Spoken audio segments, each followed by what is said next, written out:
Well, hello everyone, it's Spectacular, the Silver Stacular. It's the Halloween Spooktacular all this month long. I know it sounds silly, but I'm just going to keep using it because it is so silly to say. Wanted to show you some of the things. Whoa, oh, don't look yet. Hold up. Show you some of the things I've found when I've just been typically looking for like junk silver or coins in general.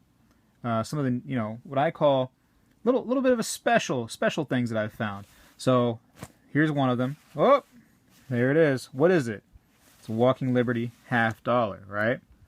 Pretty cool.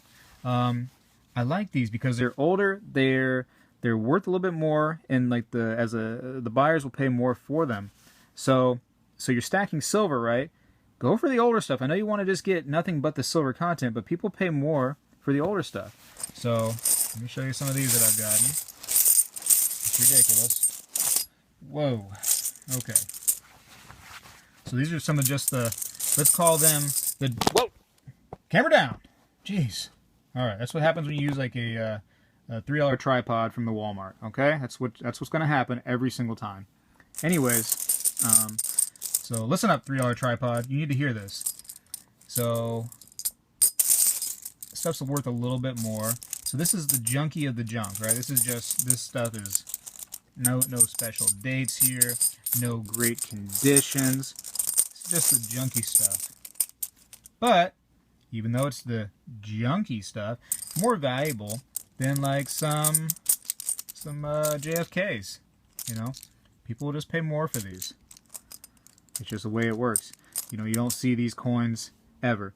You can still see JFK $50 if you just ask for them. You know, they're still making them, as far as I know, they're still making them today.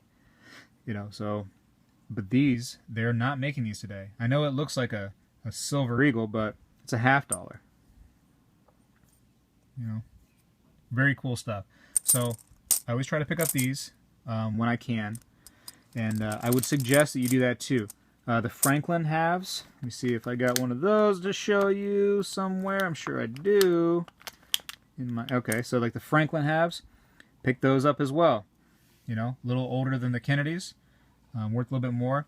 Also, the condition is generally a little bit better on these too. So you're also getting the let's just say the full silver amount, plus you're getting a older coin.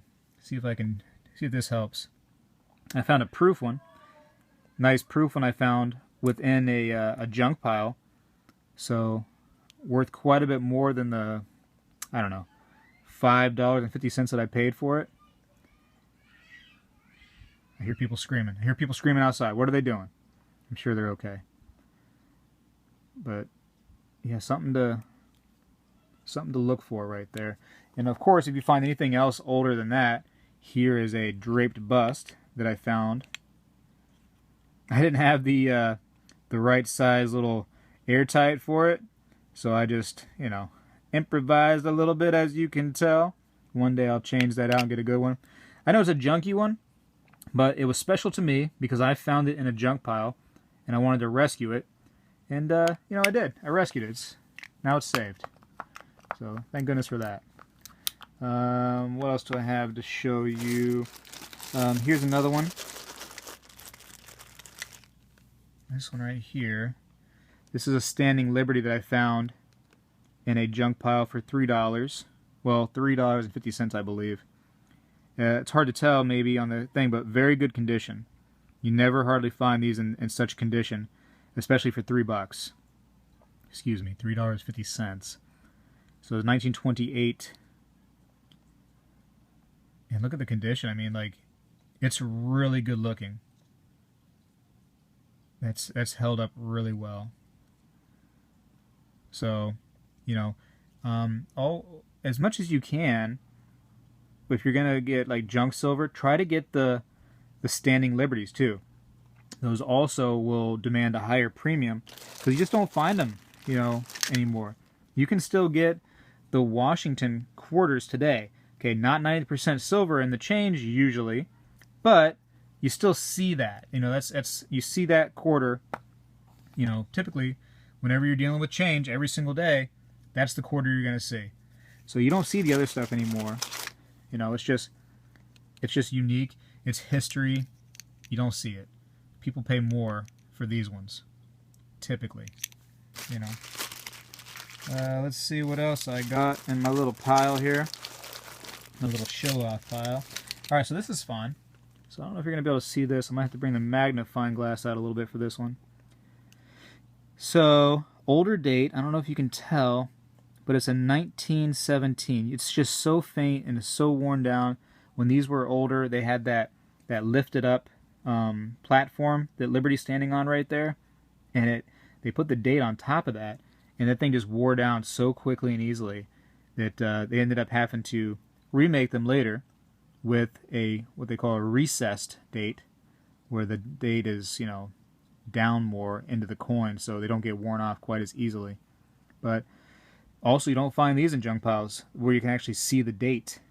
And I know it's very faint, but that date is there. It was a 1917 for $3.50. That was a pretty good little find. Not in great condition, but lovely to have. And what is this one? A 1911 D. 1911 D Barber quarter. Found in a junk pile. Never find these. Not in junk piles. $3.50 for that.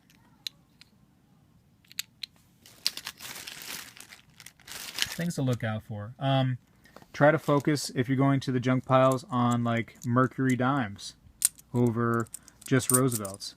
Roosevelts don't have like a lot of like key dates and stuff, and a lot of value for collectors as much as the Mercuries do. So, you know, something to think about. Definitely something to consider. You can get 50 Mercuries and 50 Roosevelts, just, you know, both junk ones, and you can typically make more money on the Mercuries than you can the Roosevelts. Now, granted, again, there's probably going to be more wear on the Mercuries because it's an older coin than the Roosevelt, so you're going to have more silver content technically in the Roosevelts, but it's just people pay more for the Mercuries.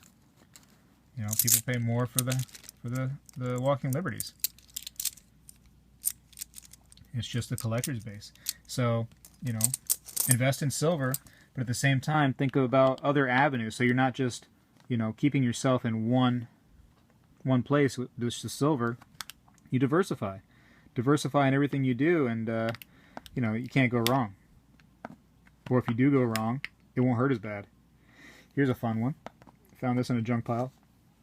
And again, these aren't in great condition, and which is probably why they were in the junk pile, because people just didn't want to recognize them. They're like, oh, that's terrible. Throw it in there. No big deal. But, so a junky looking coin. But when you look at it up close, it's a 1916 D Walking Liberty. Notice the mint mark is on the obverse of the coin. Obverse means front in coin talk. So really kind of like a worn down, you know, coin there, but being able to see that 1916 date with the mint mark, it's pretty hard to find in a junk pile.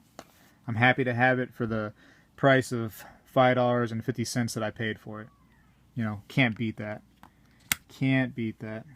Whoa, jeez, there goes that $3 tripod again. What else I got? I found some of these.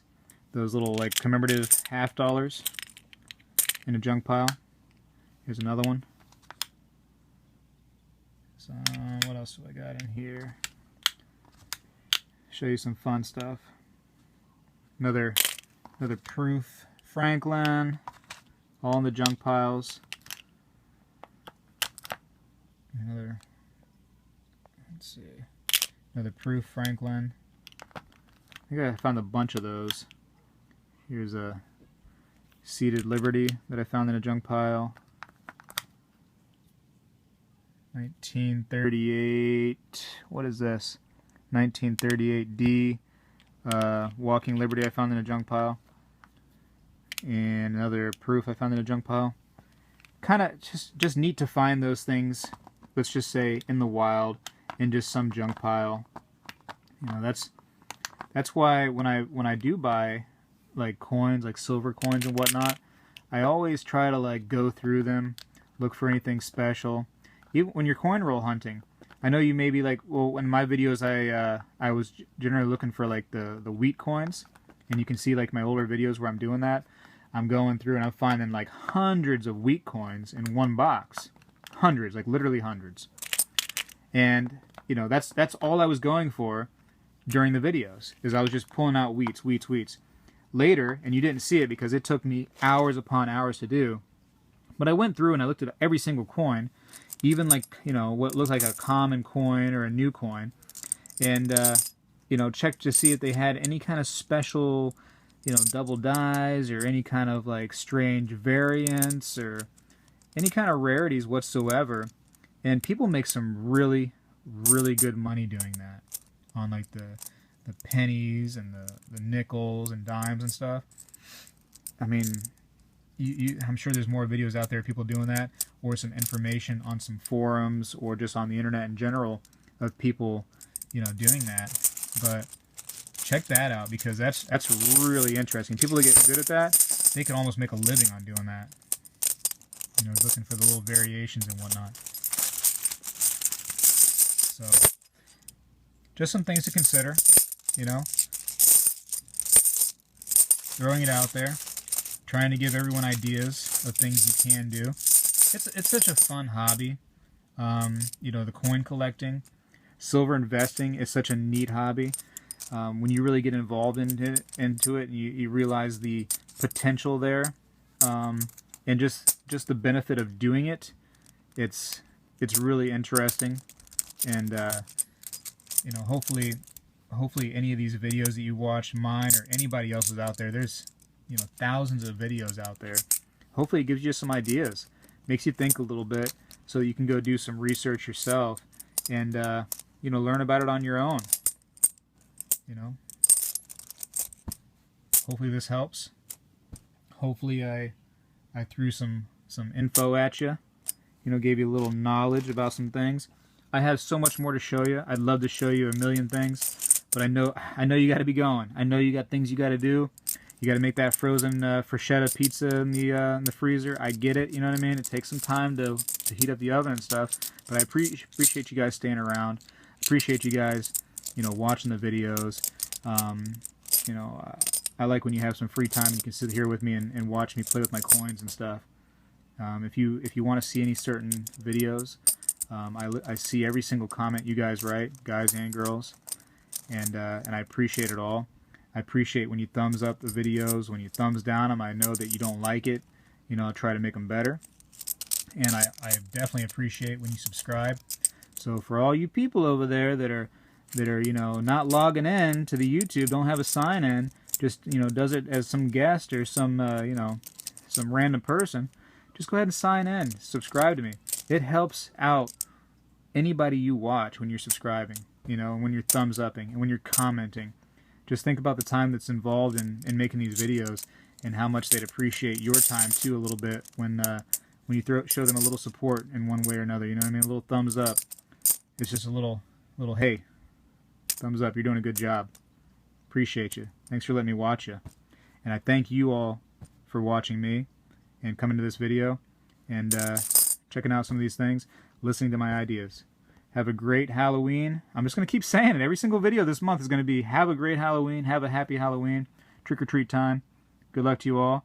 Try some of this stuff out. Good luck to you.